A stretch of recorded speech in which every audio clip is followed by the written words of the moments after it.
Des, you've got an interesting case that Landlords Defence handled for a landlord in Putney. And got an HMO that had been running for a while and contacted you, I believe, because he wanted to turn it into serviced accommodation. But your end solution was very, very different from that. Absolutely. So he bought a property. He wanted to turn it into an HMO. It was a terraced property, an ex-council property. So turning it into an HMO, absolutely no issue. So he was doing that, and I don't know where he got his tradesmen from, but they didn't understand regulations. So he had put fire doors in, but they didn't have the right gaps around them for them to seal in the event of a fire. So really completely ineffective. The alarms weren't interlinked and they weren't hardwired, which was a requirement of the local authority, and various other bits and pieces. Quite frankly, how the kitchen was laid out, some of the fridges that were in there, how they were looked after. Really, this guy wasn't very good at basic HMO. Problem that he was he was going through a divorce. And through this divorce, he hadn't given the property its attention. And for it to work and for him to make a profit from his mortgage, he needed to have 5 occupants in this property most of the time. And for the last year, he'd had 2. So as you can imagine, he was funding this out of his savings. His savings were coming to an end.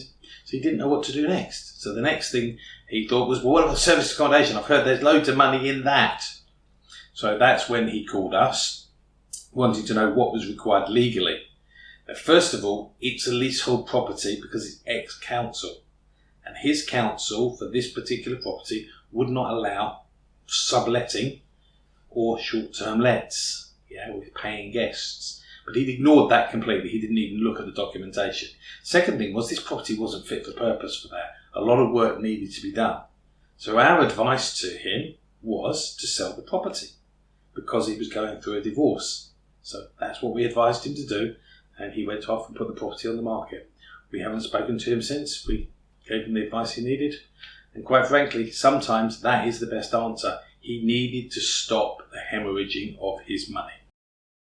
So not the solution that he'd asked for, but actually a much better solution for him in his circumstances. Yes, because one of the things that we did was, once we realised the situation he was in, was to do a financial review. Now, we're not qualified financial advisors, but when the numbers are minus all the time and you're feeding something like pouring money down a drain, or as I called it, hemorrhaging the money, our advice was, if we were someone who was professional, we would advise you to sell the property. He looked at his numbers, he probably took that advice from somebody professional. And what really interests me there, Des, is if he'd gone to solicitors for this sort of legal advice, he'd have got legal advice. Oh, whereas, absolutely. because you guys are developers, you're landlords, as well as advisors, you were able to give him a much more holistic solution.